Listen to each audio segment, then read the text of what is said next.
Hey everybody, wanted to make a quick video about Final Destination Bloodline. I just watched this movie yesterday and I've had a little bit of time to think about it, so I wanted to give my quick first impressions on it.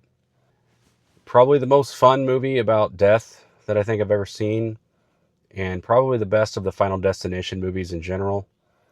I've never really been like a big fan of the series or anything, so I went into this movie with no real expectations. But this movie does have a pretty high rating on Rotten Tomatoes, and I have to agree with the critics on this one. The story was really easy to follow, and it was filled with a lot of comedy moments, things that were just completely ridiculous. And the movie really didn't take itself too seriously. It was pretty self-aware as far as how ridiculous or absurd some of these things are. Every kill that happened to each of the characters, everything was very creative, I thought. The movie did a good job of setting up a lot of like fake outs. Like it would start to kind of focus on something and play some noises like this was going to cause someone's death.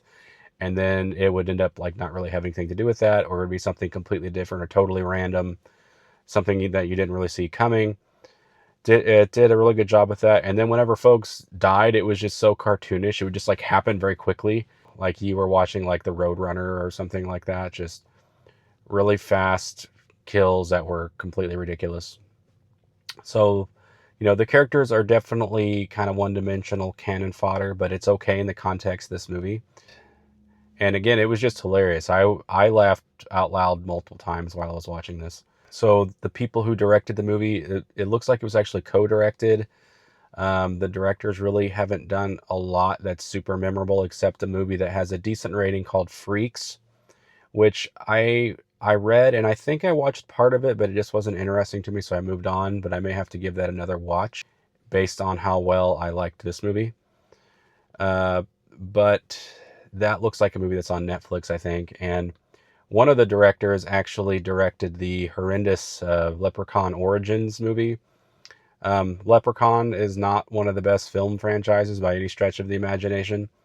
But it does have kind of an interesting premise, and that first movie is actually pretty good. It does a pretty decent job blending horror with comedy, definitely more so sort of in the comedy realm. And if you watch it now, it's quite dated, definitely very heavy 90s influence. I think it came out in the early 90s, and it was one of Jennifer Aniston's first movies.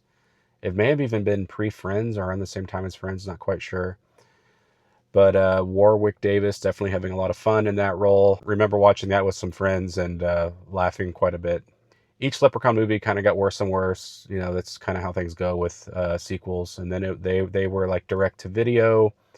Leprechaun Origins didn't even have Warwick Davis in it. I don't think it was someone else playing the Leprechaun. It's pretty impressive to me that folks with that kind of a background were able to actually produce something um, like Final Destination Bloodline. Uh, Kind of forgettable, but definitely enjoyable.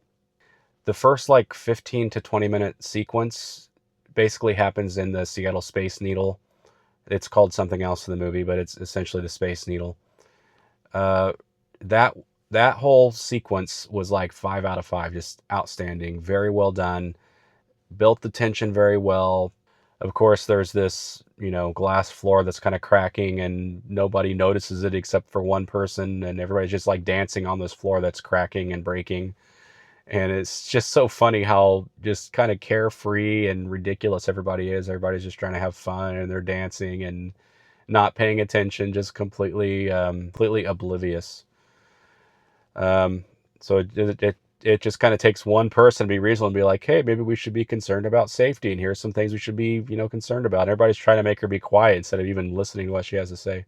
The lead character with the kind of lead group of people who are all going to die, they're all marked for death, and they're trying to figure out how to live, obviously. They go to this hospital because they heard that there's someone there who knows someone who learned how to cheat death, so they're trying to figure out how to do it. And they go into the hospital, and then they walk into a room where there is a live autopsy happening. There's a cadaver opened up with organs and everything, and there's a doctor working on the cadaver. He's like, can I help you? Like, just completely ridiculous scene, like not something that would probably happen in a hospital, but very very comedic, just completely over the top ridiculousness. And then they walk into the next room, and that's where there's a cameo with Toby Todd. Sorry if I get his name. I think it's Tony Todd.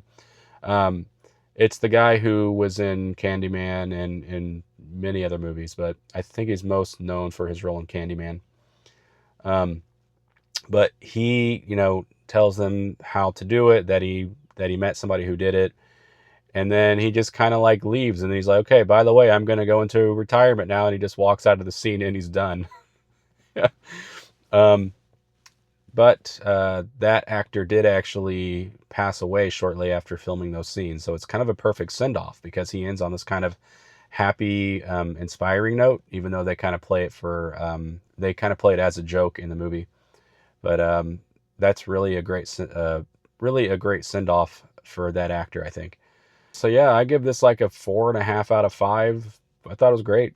If you want something lighthearted, fun that deals with the subject of death in a very cartoonish way, has great music and great setups, and it's very surprising and will have you laughing, you could do much worse. So enjoy.